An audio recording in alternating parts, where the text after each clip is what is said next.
Well, what a time to have fallen ill. Thank God I recorded in advance last week. But the good news is I have played through, and we do have 2 games on the roster today. It's a revenge job against Southampton, and then a tussle with Manchester Ultimate Fighting Championship. Before we get going, I just want to say thank you for the support on the first week's worth of Newcastle videos. Every single one has done far better than the equivalent of last year, so thank you for that. We blasted through 300 subs as well, which doesn't sound a lot, but to me, it happened so quickly I didn't even get to screenshot it, so thank you. Keep them coming. I appreciate it very much. I will just say, whilst this particular episode is being recorded a little bit closer to release, the remainder of this week will be recorded in advance, and by the time Wednesday's episode comes out, I'm returning to Monday, Wednesday, Friday, by the way, from here on in. By the time Wednesday's episode comes out, I will be in the summer transfer window, so if you have any suggestions for signings, put them in this episode's comments, please, because I will see them by the time I get to the summer window. But the buzz today is all about Nuno's sacking in the real world, so I thought I'd have a look at the manager movements for this season so far, and sure enough, obviously we know here that Tottenham have been doing woefully. Ironically though, despite the fact they were doing even worse here in the game, it took them longer to sack Nuno, 28th of November. He was replaced eventually, a month later pretty much, by Joachim Löw. I always forget how to pronounce his surname. I do know German, and for some reason that still confuses me. But yeah, there's been some interesting ones, most notably Slaven Bilic returning to West Ham. But Rafa Benitez was replaced by Frank Lampard, who is my dark horse for the Newcastle job. Seems to have gone under the radar. Pirlo's gone to Brighton. Vajko Paunovic has replaced Patrick Vieira, and I'm pretty certain that's the manager I had managing my Tenerife B team. So they're all interesting to me in one way, shape or form. 4 just naturally interesting, and 1 personal. But since we last met, it's been a mixed bag, really. Following a very nice January, all things considered, that Liverpool loss last time out did seem to shake our confidence a little bit, let's say. A 0-0 with Leeds, a 0-1 with Brighton, 82nd minute winner for them. It was a very much a nothing game that no one deserved to win. We beat West Ham 4-0 though. One thing I've noticed in this year's FM so far is that narrow wins seem to be the order of the day. Like, if you'd win it would be like 1 or 2 goals, and this is happening across both my saves right now. So this 4-0 was very surprising. We destroyed West Ham. Watford, again, quite comfortable, 2-0. And then 3-1 against Palace, Callum Wilson with a penalty and 2 Nicolas Soule goals, who also scored against Burnley. Burnley, who scored 2 goals that are absolutely symptomatic of all the problems with this year's FM so far. I'm not going to show you them because of time, but I'll show you the match stats for this game because you'll see how absolutely FM'd we got by Burnley. So the good news is, this team is playing well.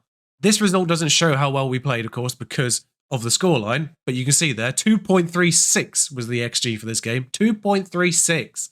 We missed a penalty, which is part of it, but yeah, we absolutely should have got something out of this game, is the story. You can probably guess the first one because of the assist being from Cornet, but yes, it was a cross to the far post, which Brownhill put in. Far post crosses for the AI is a love story that's going on in this year's FM. And then Chris Wood through to Dwight McNeil was a through ball, which our defenders didn't react to until about 5 minutes too late, which is another problem in this year's engine so far as well. Yeah, we got absolutely done in by the flaws of this year's match engine, which bizarrely mirror last year's flaws. It's weird. I seem to remember through balls being a particular problem in the early stages of FM21 as well. We do sit 10th now, by the way. I'm pretty certain we were playing this last time around, so I don't think there's much to get you caught up on in terms of the formation, but it does seem to be working a little bit better. The one change I made directly before the West Ham match, which immediately made me think, oh, this is the way forward, is putting the right-sided player on attack as well, and then removing it off the fullback. For some reason, doing that has made these 2 players be in much better positions, both of them, when it comes to attacking. They always seem to be in space for a cross-field ball, and I don't know why changing that from support to attack did that for both of them. Either way, it seems to have worked. So the lineup for Southampton, and just for context, this game is happening 3 days after the last one. Dubravka in goal, and swapping both fullbacks because of that. Paulo Otavio, Mings, Soule and Barbu at right back. Dahoud, Gagliardini and Willock in the middle. Benacer, just a little bit tired. Saint-Maximin, Almiron steps back in on the right-hand side. He was unavailable for the last one. He was a bit tired from an injury. I think he got on international duty just prior to that. And then Wilson up front. Up to 10 goals is Wilson, although some of those are penalties, so it's not exactly prolific from Callum so far this year. I keep forgetting that Adeyemi can play on that right-hand side, by the way. I keep using the Loney, who has been pretty bad. Like Nakajima levels of bad, if you remember Nakajima. Or Hakon Evian levels are bad. Good God. How bad were both of they in the early stages of Sheffield last year? I never mentioned this, but I'm pretty certain Hakon Evian was the first person in my scouting window when I started this save, which made me laugh. Didn't show you it, though. Paolo Tavi with a long throw. Gets to get... Oh, it's just gone in. Okay. I'll be honest, I wasn't expecting that from Gagliardini there. I thought, oh yeah, that defender's got it covered. See how you like far post headers. Wow, I genuinely wasn't expecting Gagliardini to beat the defender there. If far post headers are a problem for my team, why can't they ever be a problem for the AI as well? It's a shame that I brought you this match against Southampton now, because a couple of weeks ago, Southampton were in about 15th, 16th, with 0 goal difference, directly sandwiched between Brighton and West Ham, I think it was, who both had minus 20 goal difference. It was really weird. They're up to 12th now, so it doesn't look quite as odd, but they do have positive goal difference in the bottom half of the table. Thanks in part to beating teams like myself, 6-2. And we're in 8th with minus goal difference due to the same reasons. Spurs still in the bottom 3 though, by the way. Livramento to Armstrong, to the other Armstrong, back to Livramento. He's getting a lot of game time, isn't he? Oh, that was a lovely tackle by Sule. Livramento, one of the breakout players of this year's season so far. And there's a back post header, which was dealt with on the line by Mbabu. And Livramento, there we are, has seemingly murdered Wilson, I think it was, but he's got a yellow for it. The number of goal line clearances we've had from corners has been ridiculous, by the way. It's just part of the same problem of far post headers that's happening. As was rightly pointed out on Twitter the other day, there's a lot of crosses happening. Che Adams has scored an actual legitimate... He scored 18 goals. The game's broken. But yeah, part of the problem is the fact that there's far too many crosses, which obviously then increases the chances of the ball going to the far post. It's a through ball. It's a through ball goal. Sorry, it is a nonsense goal again. Look how slowly the defender reacts to this.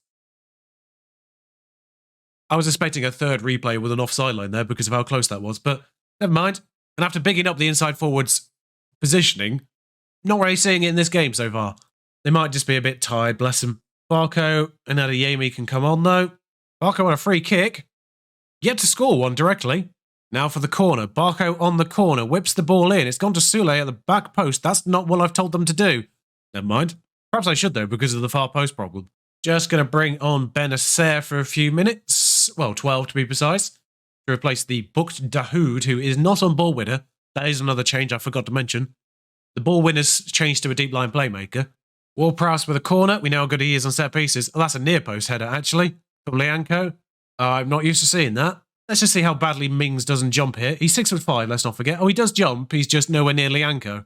And the person who is near him, for some reason, just decides not to mark him anymore. Benacer's corner, though, it's gone to Livramento. I don't even know what that was. Kept it in, though. Somewhat unnecessarily. It would have been a throw-in, but Benacer, Gagliardini, through to Barco. It's been tackled. He's missed. Okay, 95 minutes on the clock. Well, 1 minute to go.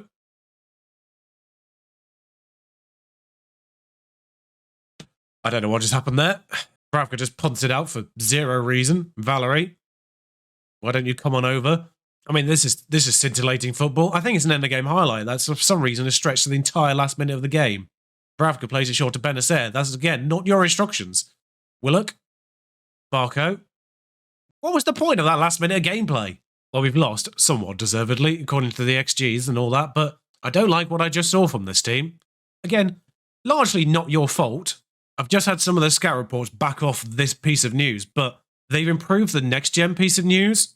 But effectively, I presume this will continue every year from here on in, but you get the news on the 50 best prospects for the future, which, when new gens become a thing, will be massively helpful going forward. This could be interesting. Arezzo, who doesn't have a work permit, and Consi Chow, again, don't know how to pronounce it, on loan here currently. 2 of them currently here. Interestingly, Adeyemi doesn't count. Right then, Man UFC, the opponent, says Liverpool get a last-minute win against Brighton. Blimey.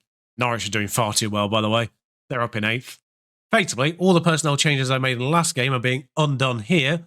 Lewis at left-back, Hateboer at right-back, Benacer back in the Mazzala, and Adeyemi we're going to try on that inverted winger. Both of them were pretty bad last time, Saint-Maximin and Almiron, so Saint-Maximin's got that inherent quality that Almiron sadly doesn't in the attributes. But this match against Man UFC gives me an opportunity to have a bit of a story time, because I realise, whilst I have mentioned it on streams and in the past here, I think, in a couple of videos, considering this is a Newcastle save, I have said that Newcastle are the team I support. I never really explained why. Newcastle the team I support because I'm from Lincolnshire. I'm from Lincolnshire. My second team is Lincoln as well. I do support them. I've actually seen Lincoln more than I've seen Newcastle play in real life. But basically, I just wanted a team I could watch week in, week out on Match of the Day when I was a kid. And one of my neighbours supported Man UFC. Wilson scored an actual goal. And one of my other friends and close neighbours was a Newcastle fan. And at that time, Man UFC, well, supporting them would have been seen as glory hunting. So I decided to be a Newcastle fan instead, because at the very least, I couldn't be accused of that. I have since found out I do have roots in Newcastle. So fortunately, it does sort of work in my favour. But I didn't know that at the time as a kid, in fairness. I've had close friends that are Man United fans. Sorry, Man UFC fans. Got to be careful. I've had exes. Spent 2 years with someone who was a Man UFC fan. And again, he puts his ball in. Better says that. Oh, I was dating then when Kabay scored that fantastic goal against Man UFC. That was a fun time. When Newcastle were actually competent. Can't remember. That wasn't the Wonder Pardew year when they were fifth. I don't think that was a year or two later. Greenwood has mugged us off there. Yeah, I think that was a year or two after. If I remember rightly, the Pardew fifth year was 2010. I can't remember precisely which year was which now, but I hate how good that was for Mason Greenwood, who I think is playing up front, and they're using Ronaldo on the left. If the formation, yeah, that's what they're doing. So shout out to all those Man UFC fans of my past and present. I could have very easily decided to be one of you lot, but I decided for Payne instead. Adeyemi, although obviously currently a little bit exciting to be a Newcastle fan. Sule gathers this ball. Hateboer, Dahoud, Adeyemi. De Gea. Although Hateboer's intercepted that very poor Oh, hang on, what's happened here? There's a nothing foul again. One of these went against us in the last episode. I didn't catch it in the real time, but I caught it in the edit. The Gagliardini sending off in Liverpool match, seemingly for nothing. And again, we've had this one go in our favour here. Wilson buries this penalty. Missed the last one, of course, as you saw there, against Burnley. But buries that one. That's 2 for Wilson in this game. 1 penalty, 1 actual goal. But I didn't really see what caused the penalty there. It did very much look like 2 people ran into each other. That's a fantastic penalty. And De Gea, in the game, unable to save a penalty. Although he did save one in real life recently, didn't he? That was it. That was an event. A win here, admittedly, with more games played than pretty much everyone else, would take us 8th. And I just kind of don't want to press any buttons at this point because we're doing well. Adeyemi on a 7.2, worth noting. We're doing well, getting shots away. Keep going. Inspired and motivated, off we go. That's one of the new lines, actually, in this year's game, I've noticed, is very specific comments on the way that we're playing. Like if we have good possession or bad possession, good shots or bad shots. There's contextual responses in the halftime team talks, which is a nice addition. I mean, still feels a bit arbitrary what you say there, because if you just click the right thing, you get inspired and motivated. But Jamal Lewis, 15 minutes to go. Second half's kind of gone. Jamal Lewis on a 6.4. Otavio can come on there. So Maximan's a bit tired. We can bring Barco on for a complete refresh on that left-hand side. And again, still don't kind of want to touch anything. Bruno Fernandes with a corner. Far post. Oh no. Pogba's missed, thank God. But you see there, that corner, far post. Pogba got the header. Our defender didn't jump. Mings near post. I don't know what happened there. That was a really poor corner. Just went into a big cluster of Man United players. Man UFC players in the middle of the box. They really what the hell? Where on earth were the defenders? I know it was a break, but we had people back. They just weren't dealing with Sancho. I thought, oh my God, I've just realised the ref is somewhat kick clashing with us here. I was about to shout at the player that didn't go for the ball there. It was the ref. Another corner. Far post. The person in the far post didn't go for it. It was Mings who tracked back from the middle of the box who got that header, thankfully. Okay, Hateboer's knackered and booked, so we'll bring on Mbabu. Don't know why I said that so flourishingly. There's 3 minutes to go. This is going to be a good victory, 2-1. We've had a late chance as well. I tell you what, how has Dubravka got a 6.7? I mean, they've had 23 shots and a 2.2 XG. Dubravka saved 5 shots and got a 6.7. He conceded 6 goals against Southampton and got a 7. Please expect to be goalkeeper ratings in this year's game because they do seem to be nonsensical. But a famous victory against an historical rival of Newcastle. Obviously, very few local ones at the moment because, well, Middlesbrough and Sunderland are just continuing to be not great. So we have to settle for the historical rivalries for the time being. Bilic is eyeing players for his West Ham squad. I'll probably let him have them, to be fair. Although the player he's looking at apparently is Wilson. So I don't know. He hasn't been great. I think I just said I might be open to selling Wilson there. That was my bad.